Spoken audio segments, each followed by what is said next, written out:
വല്ളുഹാ വല്ലൈലി ഇദാ സജ മാ വദ്ദഅക റബ്ബുക വമാ ഖലാ വലൽ ആഖിറതു ഖൈറുൽ ലക മിനൽ ഊലാ എന്ന് അല്ലാഹു നബിയോട് പറഞ്ഞു. അതുകൊണ്ടല്ലേ അല്ലാഹു ഒരിക്കലും താങ്കളെ കൈവെടിഞ്ഞിട്ടില്ല നബിയെ, നിങ്ങൾ പേടിക്കണ്ട, അങ്ങയോട് അല്ലാഹു പിണങ്ങിയിട്ടുമില്ല. വലൽ ആഖിറതു ഖൈറുൽ ലക മിനൽ ഊലാ, പരലോകമാണ് ഈ ദുനിയാവിനേക്കാൾ നിങ്ങൾക്ക് ഉത്തമമായിട്ടുള്ളത്. ഇവിടെ സങ്കടങ്ങൾ ഉണ്ടാവും, ഇവിടെ നിങ്ങൾ ആഗ്രഹിക്കുന്നത് നടപ്പായിക്കൊള്ളണമെന്നില്ല. ഇത് ദുഃഖങ്ങളുടെ ലോകമാണ്. ഈ ലോകത്ത് വിപത്തുകൾ ഉണ്ടാവും, ദാരിദ്ര്യം ഉണ്ടാവും, കടങ്ങൾ ഉണ്ടാവും, കഷ്ടപ്പാടുകൾ ഉണ്ടാവും. ആഖിറത്തെ ആഗ്രഹിച്ചോളൂ. വലൽ ആഖിറത്തു ഖൈറുൽ ലക മിനൽ ഊലാ. കണ്ടോ എങ്ങനെയാണ് ഈമാനുള്ള ഒരാൾ മരിക്കുന്ന സമയത്ത് ഇവിടുന്ന് സന്തോഷിക്കാതിരിക്കുക? സയ്യിദുനാ ബിലാൽ പറയൂ റളിയല്ലാഹു അൻഹു. ബിലാൽ റളിയല്ലാഹു അൻഹു മരിക്കാൻ വേണ്ടി ഒരുങ്ങുകയാണ്. ഒരുങ്ങുന്ന സമയത്ത് ബിലാലിന്റെ ഭാര്യ തൊട്ടടുക്കലിരുന്നു കൊണ്ട് കരയുകയാണ്. എന്റെ ഭർത്താവ് മരിക്കുകയാണല്ലോ, ഇനി ഞാൻ എന്ത് ചെയ്യും? ആരാണ് എനിക്കുള്ളത്? എന്റെ ഭർത്താവ് പോയാൽ വാ കർബാ, എന്റെ ദുഃഖമേ, എന്റെ വേദനയെ, എന്റെ സങ്കടമേ എന്ന് നിലവിളിക്കുമ്പോൾ ബിലാൽ റളിയല്ലാഹു അൻഹു മരിക്കുന്ന സമയത്ത് പറയാണ് വാ ത്വറബാ, വാ ത്വറബാ, ഞങ്ങളുടെ ആനന്ദമേ, സന്തോഷമേ, എന്തൊരു സന്തോഷമാണ്, മരണം എന്തൊരു ആനന്ദമാണ്. ഗദൻ നൽഖൽ അഹിബ്ബാ, നാളെ നമ്മൾ നമ്മുടെ കൂട്ടുകാരെ കണ്ടുമുട്ടാൻ പോവുകയാണ്. മുഹമ്മദൻ വഹിബ്ബാ, മുഹമ്മദ് നബിയെയും അവിടുത്തെ അനുയായികളെയും കണ്ടുമുട്ടാൻ പോവാം. അവരാണ് മരിക്കണ സമയത്ത് മുദ്രാവാക്യം വിളിക്കുക. റെഡിയാണോ?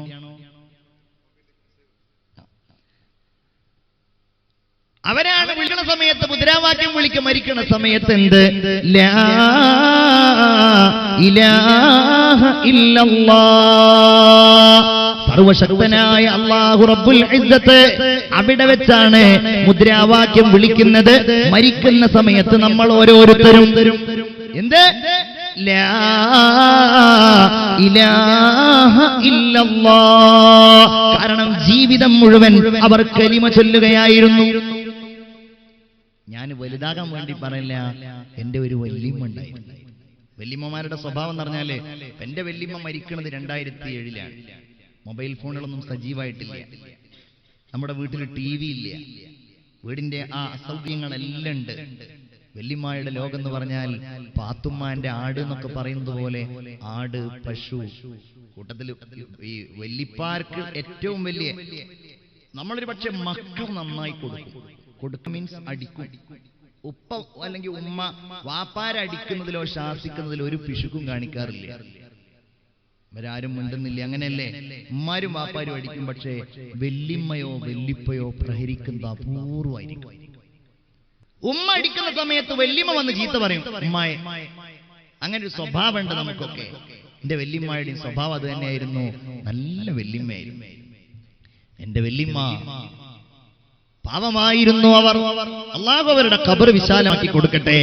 അവർക്ക് അവസാനം രോഗം ഉണ്ടാകുന്നത് അൽഷിമേഴ്സ് എന്ന് പറയുന്ന രോഗമാണ്. എല്ലാം മറന്നുപോകും. അവരുടെ ഒരു സ്വഭാവം എന്ന് പറഞ്ഞാൽ, ഞങ്ങളൊക്കെ രാവിലെ എഴുന്നേൽക്കുന്നതിന്റെ മുമ്പ് അവർ എഴുന്നേറ്റിട്ടുണ്ടാവും. തഹജ്ജുദ് നിസ്കരിക്കും, ഖുർആൻ ഓതും, എല്ലാ ദിവസവും സ്വലാത്ത് ചൊല്ലും, ദിക്ർ ചൊല്ലും. നാട്ടിലാരെങ്കിലും മരിച്ചാൽ പിന്നെ വല്യമ്മ തസ്ബീഹ് കുറച്ചു കാലം നിലത്ത് വെക്കൂല. വല്യമ്മ ഇങ്ങനെ ദിക്ർ ചൊല്ലും. ചോദിച്ചാൽ പറയും, അവന് ഞാൻ ഒരു 70,000 ചെല്ലാണ്, അവർക്ക് ഞാൻ ഒരു 70,000 ചെല്ലാണ് ദിക്ർ ചെല്ലാന്ന് പറയും. വല്യമ്മ ആരും ഇല്ലെങ്കിൽ, ഒന്നും ആരും മരിക്കുന്ന അങ്ങനത്തെ ഒരു സാഹചര്യം ഇല്ലെങ്കിൽ വല്ലിട്ട് പറയും എനിക്ക് ചെല്ലാന്ന് പറയും. നിങ്ങൾ എന്താ ചെല്ലുന്നു ചോദിച്ചാൽ പറയും ഞാൻ ദിക്ർ ചെല്ലാണ്, ആർക്കാ എനിക്ക് തന്നെ എന്ന് പറയും. ഒരു സാധാരണ എല്ലാം അൽഷിമേഴ്സ് എന്ന് പറഞ്ഞ എല്ലാം മറന്നു പോകുന്ന അസുഖമാണ്. എല്ലാം മറന്നു. എന്റെ വല്യമ്മ അങ്ങനെ തന്നെയായിരുന്നു. ഞങ്ങൾ അടുത്തേക്ക് ചെന്നാൽ ഞങ്ങൾ ആരാന്നറിയില്ല. വാപ്പയെ അറിയില്ല, ഉമ്മയെ അറിയില്ല, ഒരാളെയും അറിയില്ല. അങ്ങനെ അങ്ങനെ അറിയാതെ, ഒരാളെയും അറിയാതെ എന്റെ പ്രിയപ്പെട്ട വല്യമ്മ അവിടുത്തെ ജീവിതം കഴിച്ചു കൂട്ടുമ്പോൾ, എന്റെ വല്യമ്മയുടെ ജീവിതം കഴിച്ചു കൂട്ടുമ്പോൾ എന്റെ പ്രിയപ്പെട്ട വല്യമ്മ അവസാന നിമിഷം വരെ ഓർത്ത ഒന്നുണ്ടായിരുന്നു. അതാ ഞാൻ പറയുന്നത്, അവസാന നിമിഷം വരെ ഓർത്ത ഒന്ന് എന്താണെന്നറിയോ? ലാ ഇലാഹ ഇല്ലല്ലാഹ്. മരിക്കുന്ന സമയത്തും പറഞ്ഞു അത് അല്ലേ. ഞാൻ നിങ്ങളൊക്കെ ഒരു പതാക പിടിക്കാറുണ്ട് അല്ലേ? സമസ്തയുടെ പതാക, SKSSFന്റെ പതാക, SYSന്റെ പതാക. എന്തേ അത് പിടിക്കുന്നു? അത് ലയണൽ മെസ്സി പിടിച്ചത് കൊണ്ടാണോ? അല്ലല്ലോ. അതേതെങ്കിലും സിനിമാ നടൻ പിടിച്ചത് കൊണ്ടാണോ? അല്ലല്ലോ. ഏതെങ്കിലും ക്രിക്കറ്റ് താരം പിടിച്ചത് കൊണ്ടാണോ? ലോകത്തേതെങ്കിലും അറിയപ്പെടുന്ന സെലിബ്രിറ്റിയായ ഏതെങ്കിലും ആള് പിടിച്ചത് കൊണ്ടാണോ? അല്ലല്ലോ.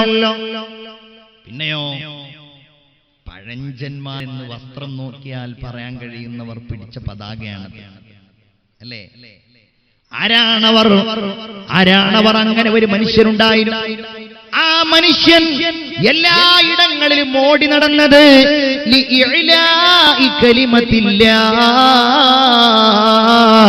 അല്ലാഹുവിന്റെ കലിമത്തിനെ ഉത്തുംഗതയിലേക്ക് എത്തിക്കാനായിരുന്നു.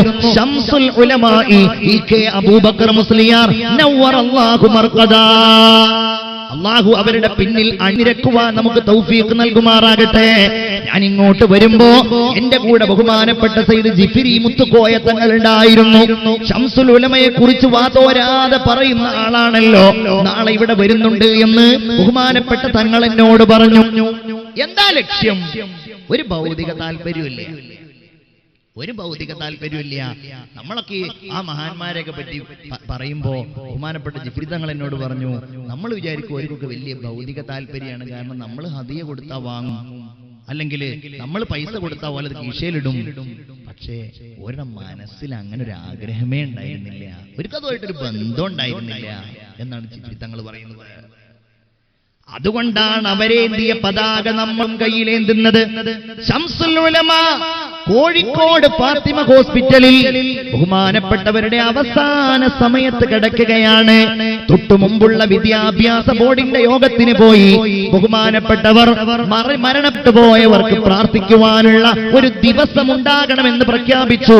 ആ ദിവസമാകുമ്പോഴേക്ക് ആദ്യത്തെ പ്രാർത്ഥന മഹാനുഭാവന് കിട്ടി. ബഹുമാനപ്പെട്ടവരിങ്ങനെ കിടക്കുകയാണ് ഫാത്തിമ ഹോസ്പിറ്റലിൽ, കോഴിക്കോട് ഫാത്തിമ ഹോസ്പിറ്റലിൽ. ചുറ്റുപാടുള്ളവരോട് അടുക്കലേക്ക് വരാൻ പറഞ്ഞു, യാസീൻ ഓതാൻ പറഞ്ഞു. യാസീനോദി. യാസീൻ ഇങ്ങനെ കഴിയേണ്ട താമസം തൊട്ടടുക്കലുള്ള പള്ളിയിൽ നിന്ന് ബാങ്ക് വിളിക്കുന്നു. ബാങ്കിന്റെ ഓരോ ലഫ്ലുകൾക്കും ബഹുമാനപ്പെട്ടവർ ഇജാബത്ത് ചെയ്യുന്നു. ബാങ്കിന്റെ അവസാനത്തെ ലഫ്ല് ലാ ഇലാഹ ഇല്ലല്ലാഹ്.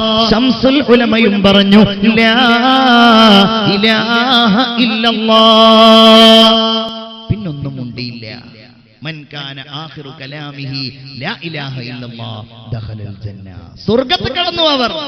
എന്തേ കാര്യം? ഫഅമ്മാ ഇൻ കാന മിനൽ മുഖറബീൻ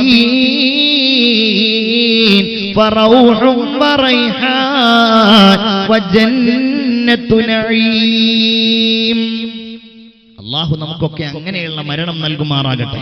നിങ്ങളെല്ലാവരും ആമീൻ പറയും. അല്ലാഹു നൽകുമാറാകട്ടെ. ആമീൻ യാ റബ്ബൽ ആലമീൻ. ഞാൻ പ്രസംഗം തുടങ്ങിയിട്ട് എത്ര നേരമായി മക്കളെ?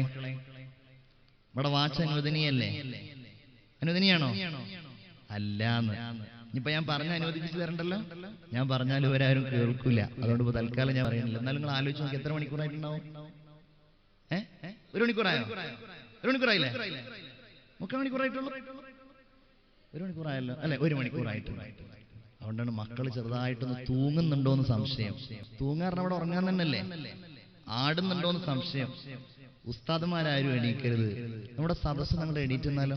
ഞാൻ ഏതായാലും നിൽക്കല്ലേ, ബുദ്ധിമുട്ടാവില്ല. ഒന്ന് ചാടണോ? സമരി ചാടിക്കലില്ലേ? ചാടുക ജമ്പ് വേണ്ട. ഒരു സലാത്ത് തന്നെ എല്ലാവരും ക്ഷീണം ഉറക്കൊക്കെ പോകും. തവസ്സൽനാ ബിബിസ്മില്ലാ വബിൽ ഹാദി റസൂലില്ലാ വകുല്ലി മുജാഹിദിൻ ലില്ലാഹ് വഅഹ്ലിൽ ബദ്രി യാ അല്ലാഹ് സ്വലാത്തുല്ലാഹ്. അല്ലാഹു കബൂലാക്കുമാറാവട്ടെ, അല്ലാഹു സ്വീകരിക്കുമാറാവട്ടെ. എല്ലാവരും ആമീൻ പറയും. എന്തൊക്കെ നിയ്യത്തോടെയാണോ ആ ബക്കറ്റിൽ നിങ്ങൾ സദഖ ചെയ്യുന്നത്, അല്ലാഹു ആ സദഖകളെ കബൂലാക്കുമാറാവട്ടെ. അല്ലാഹു ആ സദഖകളുടെ നിയ്യത്തുകൾ അല്ലാഹു പൂർത്തിയാക്കുമാറാവട്ടെ. അത് ഉപയോഗിച്ച് ഈ ഇൽമിന്റെ, ഈ ദീനിന്റെ പ്രസ്ഥാനം മുന്നോട്ട് പോകുമ്പോ എല്ലാ റഹ്മത്തും ബറക്കത്തും അല്ലാഹു അവർക്കെല്ലാവർക്കും നൽകുമാറാകട്ടെ. ആമീൻ യാ റബ്ബൽ ആലമീൻ എന്ന് ദുആ ചെയ്യാം. ബിസ്മില്ലാഹിർ റഹ്മാനിർ റഹീം. നമ്മളെ ചെറുതാണ്. അല്ലാ ബക്കറ്റ്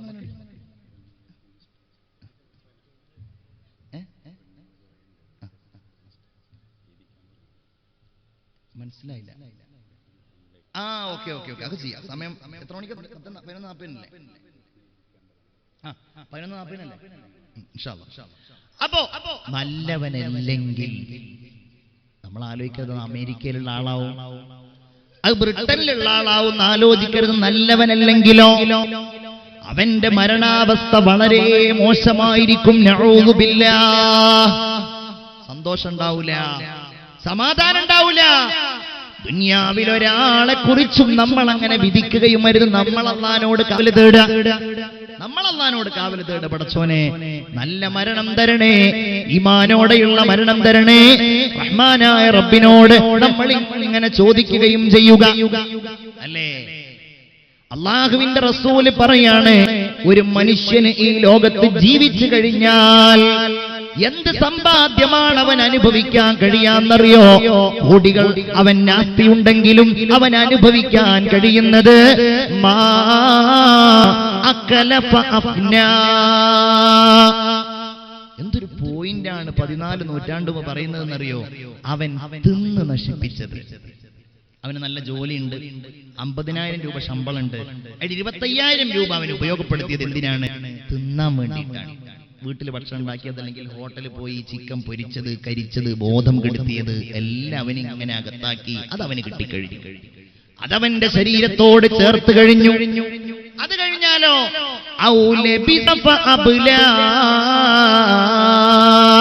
ധരിച്ച് നുരുമ്പിപ്പോയത്. ഞാൻ അങ്ങനെ ചിന്തിക്കാറുണ്ടായിരുന്നു, എന്താണ് ഈ പറഞ്ഞത്? മനസ്സിലായോ? നമ്മൾ ഹദീസ് പഠിച്ചതല്ലേ,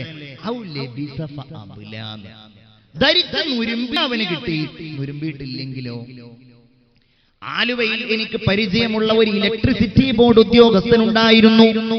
ഒരിക്കൽ അയാൾ എന്റെ മുമ്പില് വലിയ 2 ഉറകൾ നിറയെ, വലിയ 2 ചാക്ക് പോലെയുള്ള വലിയ ഷോപ്പറുകൾ നിറയെ ഡ്രസ്സുകളുമായിട്ട് അയാൾ വന്നു. നോക്കിയപ്പോഴോ നല്ല ജീൻസ്, നല്ല പാന്റ്, ടീഷർട്ട്, അതുപോലെ നല്ല ഷർട്ട്സ് എല്ലാം ഉണ്ട്, ഒരുപാട്. അപ്പോഴാണ് അയാൾ അയാളുടെ കഥ പറഞ്ഞത്. ഉസ്താദേ, എന്റെ മോന് കഴിഞ്ഞ വർഷം മരിച്ചു. ഒറ്റ മോനെ ഉണ്ടായിരുന്നു, 17 വയസ്സായിരുന്നു. പെട്ടെന്ന് ഒരു അസുഖം ബാധിച്ചയാൾ മരിച്ചുപോയി. ഉസ്താദേ, എന്റെ ഭാര്യയ്ക്ക് ഈ വസ്ത്രം കാണുമ്പോ കരച്ചിലാണ്. അതുകൊണ്ട് ഞങ്ങൾ 2 പേരും തീരുമാനിച്ചു, ഈ വസ്ത്രം ഉസ്താദിനെ ഏൽപ്പിച്ചിട്ട് ഇത് പാകമുള്ള പാവപ്പെട്ട ഏതെങ്കിലും ആളുകൾക്ക് കൊടുക്കാൻ. നല്ല രസമുള്ള വസ്ത്രങ്ങൾ. അയ്യോ, ഉസ്താദിനെ മുമ്പ് കണ്ടിട്ടുണ്ടെങ്കിൽ ഒന്ന് ചോദിക്കാമായിരുന്നു എന്ന് ആരും വിചാരിക്കരുത്. അതൊക്കെ ഞാൻ കൊടുത്തു കഴിഞ്ഞു. അപ്പോഴാണ് എനിക്ക് മനസ്സിലായത്,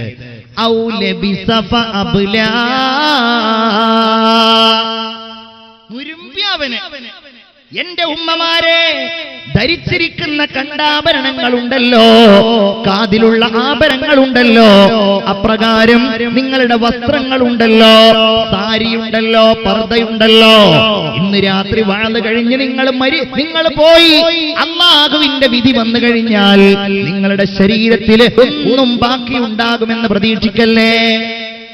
അല്ലേ? മരിച്ചു കഴിഞ്ഞാൽ പിന്നെണ്ടാകുന്ന പ്രശ്നം എന്താണെന്നറിയും?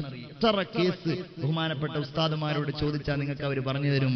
മരിച്ചു കഴിഞ്ഞാൽ ആ ശേഷം ഉണ്ടാകുന്ന വലിയൊരു പ്രശ്നമായിരിക്കും ഉമ്മാന്റെ കഴുത്തിലെയും കാതിലെയും ആഭരണം. ഉസ്താദുമാരോട് ചോദിച്ചാൽ അവർ പറഞ്ഞു തരും. എന്റെ അടുക്കൽ വരാറ്, പള്ളിയിൽ വരാറ്. അതാണ് മനുഷ്യന്മാരുടെ പ്രശ്നം. ധരിച്ച് അത് നുരുമ്പിപ്പോയാൽ അവന് കിട്ടി, അല്ലെങ്കിൽ അവന്റെ പിൻഗാമികൾക്കുള്ളതാണ്. എന്നിട്ട് റസൂലുള്ള പറയാണ്, ഔ അഅ്താ ഫഖ്തനാ, അള്ളാഹു അവന് കൊടുക്കുന്നതെന്നറിയോ? മരണാനന്തരം അവൻ അള്ളാഹുവിന് വേണ്ടി നൽകി പരലോകത്തേക്ക് വേണ്ടി സൂക്ഷിച്ചു വെച്ചത്. ഈ സ്ഥാപനത്തിന് വേണ്ടിയിട്ട് അങ്ങനെ നൽകിയ ആളെ ഞാൻ പരിചയപ്പെട്ടിട്ടില്ല. അള്ളാഹു ആ സഹോദരന് അങ്ങനെയുള്ള പ്രതിഫലം അള്ളാഹു തരട്ടെ. അദ്ദേഹത്തിന്റെ മാതാപിതാക്കൾക്ക്, കുടുംബാംഗങ്ങൾക്കൊക്കെ അള്ളാഹു ഈ ദാനത്തിന്റെ പ്രതിഫലം അവരുടെ പരലോക ജീവിതത്തിൽ നൽകുമാറാകട്ടെ. ആമീൻ യാ റബ്ബൽ ആലമീൻ. വേറെ ഒന്നുമില്ല. കാരണം പോകുന്നത് എങ്ങോട്ടാ? കെട്ടുകൾ മൂന്നും കെട്ടി കട്ടിലിൽ നിന്നെയുമേറ്റി ഒരു ദിനമുണ്ടൊരു യാത്ര, തീരെ മടക്കമില്ലാത്ത യാത്ര. 3 കഷ്ണം തുണി ചുറ്റി മുറിയാതെ ദിക്ർ ചൊല്ലി ഖബറിലേക്കുള്ളൊരു പോക്ക് മനസ്സിൽ നീ ഓർത്തൊന്ന് നോക്ക്. തൊട്ടിലീലാടിയ കുട്ടി പച്ച മണ്ണോട് ചേർന്നങ്ങൊട്ടി. ആലോചിച്ചു നോക്കൂ, നമ്മുടെ കൂടെ കളിച്ചവൻ, നമ്മുടെ കൂടെ ഉറങ്ങിയവർ ആലോചിച്ചു നോക്കുന്നുണ്ടോ? ഖബർ എന്ന വീട്ടിലേക്ക്, ഏകാന്തതയുടെ വീട്ടിലേക്ക്, ഇരുൾ മുറ്റിയ വീട്ടിലേക്ക്, പുഴുക്കളുടെ വീട്ടിലേക്ക്, വായു സഞ്ചാരമില്ലാത്ത വീട്ടിലേക്ക്, ഏകാന്തമായിരിക്കുന്ന ഖബർസ്ഥാനിലെ പള്ളിക്കാട്ടിലേക്ക്, അക്കാണും പള്ളിക്കാട്ടിൽ ഒരു നാളിൽ നമ്മൾ പോണ്ടേ. എന്നറിയില്ലേലും എന്തായാലും നമ്മൾ പോണ്ടേ. ഒരു സംശയവുമില്ലല്ലോ പ്രിയപ്പെട്ടവരെ. അല്ലാഹു ഈമാനോടെയുള്ള മരണം തരട്ടെ. നമ്മുടെ ഖബറുകളെയൊക്കെ അല്ലാഹു വിശാലമാക്കട്ടെ. നമ്മൾ കിടക്കാനുള്ള ഖബർ നമുക്ക് വേണ്ടി അല്ലാഹു തആല നേരത്തെ നിശ്ചയിച്ചിട്ടുണ്ട്. എവിടെയാണോ നമ്മൾ ഖബറടക്കം ചെയ്യപ്പെടുന്നത് അവിടെയുള്ള മണ്ണിന്റെ ഭാഗം അല്ലാഹു നമ്മുടെ ശരീരത്തോട് ചേർത്തിട്ടുണ്ട്.